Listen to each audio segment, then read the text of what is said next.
Hey, what's up, folks? Welcome to the MMA Talk 2. I'm alongside my analyst and co-commentator, Greg Campos. And sometimes, folks, you get to watch these great events. These UFCs are so awesome. I mean, the craziest thing was Chuck Liddell. What happened there, Chuck? And to this, I'm still wondering what happened. It was one of the greatest moments in UFC, never mind entertainment history. Talking boxing, knockouts. I mean, I've seen some of those Mike Tyson knockouts that just blogs your mind. I remember one time he took on Tony Santana and he knocked him right through the ring. Oh, it wasn't Tony Santana, Tony Tucker. He knocked him right through the ring. He punched him so hard, he caught him with a right hand hook. It was almost a similar type of punch that Rashad Evans threw on Saturday in Atlanta, Georgia, the Phillips Arena, the ATL as we all would call it. But let me tell you, I don't know too much, but I know just enough. Now I'm going to give it to my co-commentator, Greg Campos. You know what, folks? I think he's pumped up. He's all juiced up. He's got the hair slicked back. I think he's in the zone. Let's get ready, Greg. Are you ready? Woo! I'm ready, Mark. I'm pumped and I'm hyped about MMA Talk 2. And what's going on here? Yeah, you see that last pay-per-view? The UFC 88? Was it 88, Mark? Yes, it was. It was 88. I'm just kidding. I know it was 88. I watched it, damn it.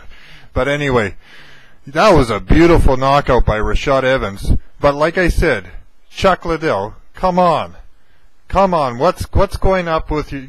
Same game plan all the time. What do you think? You're going to be knocking everybody out with one punch? You know it hasn't worked for you. You lost 3 times. Out of 4 fights. That's disgusting. Really. That's really fucking oh, excuse me. That is disgusting. But anyway, this is what I gotta tell you, Chuck. I like you. You got a lot of power in your fists, but you better, start putting your arms up. Your technique doesn't work anymore. People figured you out. They just basically punch you when you punch because you don't block on the other side. It's obvious. I mean, I'm surprised it took them this long to figure out your game plan, but they've figured out your game plan. Anyway, I know you can kick, Chuck, so kick. I know you can grapple, Chuck, so grapple. Always do something different so your opponent doesn't expect the same thing. I mean, if you're going to fight the same way all the time, your arms down, trying to hit the guy with one punch, eventually they're going to figure you out. Same game plan doesn't work all the time. That's one thing I didn't really enjoy about watching you, Chuck. It's like watching one of those old reruns, and you watch them over and over and over and over again. Really dull, So, Chuck, I don't want you to retire. I think you got more life in you. So, change it up a bit, and please use different techniques, because the technique you're using is broken. I remember one time in an interview you said, if it's not broken, don't fix it. Well, you're broken, man, so you better fix it. So, Chucky, step up or step out. That's all I gotta say. And Rashad Evans, wonderful knockout, beautiful. And what can I say? I know I'm not trying to be insulting to the Iceman, because I know the Iceman can break me in half. But seriously, Chuck, I think you're a good guy. Just, change it a bit. Your show is getting kind of boring. It's always the same thing. Anyway, how about UFC 89? 89. Michael Bisping against Chris Liebman, the Crippler. Yeah. Woo. I wouldn't pay to watch that. Thank God it's on Spike TV. Free of charge, man. That's great. I love you, Dana White, trying to give us some free pay-per-views, because I know I never get them for free. Even when I go to a bar, I still have to pay for a drink or food. Oh, yeah, easily. And I used to order all the UFCs, but now they're like $45. What's up with that price hike thing? Anyway, who cares? I like the show. I still watch it. Just not at home anymore. Now I go to a bar.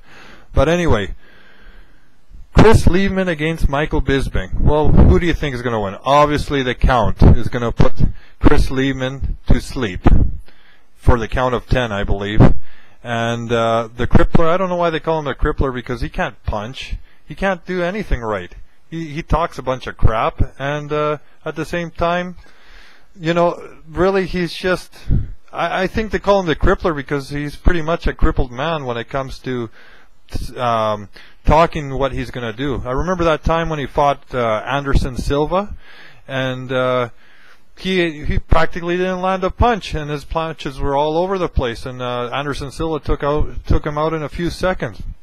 And I basically thought that, you know, Anderson Silva proved he was a man that night, but Chris Liebman really disrespected him, because he said, "Oh, I'm going to show these Japanese guys from Pride." What he meant was the guys who fought in Pride in Japan, he was going to show them what America was all about. And really, what did you do for American people? You disgraced them. You put them down. You lost so badly to Anderson Silva, and you talk so much crap that you're going to teach him a lesson what Americans are all about. Give me a break. You gotta, you know, shut your mouth and zip it. You talk too much, boy. Anyway, I'm going to give you back to Mark, and what are your thoughts about UFC 91? Well, Greg, I think you got a little too extreme there. As far as I'm concerned, a little too hard on Chris Liebman. I don't think he'll be too happy if he ever watches this. I know he won't. He has no time to. He's making too much money, and whatever. Okay, you know what? My thoughts on UFC 91, November the 15th, I guess. We're out in, where's it located there, Greg? Doesn't matter. Wow. Guess who's going up against Yeah, I get Brock Lesnar. Yeah, Brock Lesnar, and Randy the Naturals Couture is making his comeback, folks. I think all you MMA fans out there are waiting for the moment when Randy the Natural Couture will be stepping in that ring. It's just too bad it's not against Fedor Emelianenko. That's where everybody wants. But it's against Brock Lesnar, the second best thing. The former WWE star, the former Minnesota Gopher, national champion in all wrestling, all-star, I say in my book. Well, the guy's only won 3 fights, and he already gets a title shot. Look at Mauricio Verdum. Where is that guy? He deserves a title shot. And you got guys like Frank Mir and Antonio Nagara fighting for a title shot. Like, what's going on here? All of a sudden, Randy Couture comes back. Brock Lesnar gets a title shot. I mean, the world must be spinning on its head, because I can't believe this. So, folks, those are my final thoughts on UFC 91. Greg has a few things he wants to say to end the show. I've enjoyed this, folks, and take care. Totally agree, Mark. What's up with that? 3 fights in MMA and you get a heavyweight championship belt? That's bloody amazing. I mean, what are you? You play the lottery or something? I don't know. But anyway, it doesn't matter. I know you're tough, you're big, you're a monster. I think Randy Couture is going to take you out unless you learn some new skills on the ground. I think your stand-up skills are great, Brock Lesnar. And, you know, I'm going to toss up this in the air, and I think Brock Lesnar, you might take it. But I'll talk a little bit more, but my time's running out. So all I got to say is past my bedtime, and I got children to take care of, which are koalas. Or no, they're not koalas. What were they? Oh, ferrets, I guess. Yeah. But anyway, I talk, and I love to talk to you YouTube fans, and I want you to give us at least 5 stars. Now I would ask for 7, but there is no such thing as 7. Yeah. And also, I want you to post your comment, because we love to hear your comments. And we love all you people. So please watch, put 5 stars, don't be lazy. I'm not lazy, I'm talking to you. We're not a massive production team. You can tell we're small.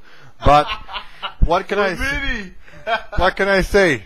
Ciao, baby. See ya. Peace out. Don't wanna be ya.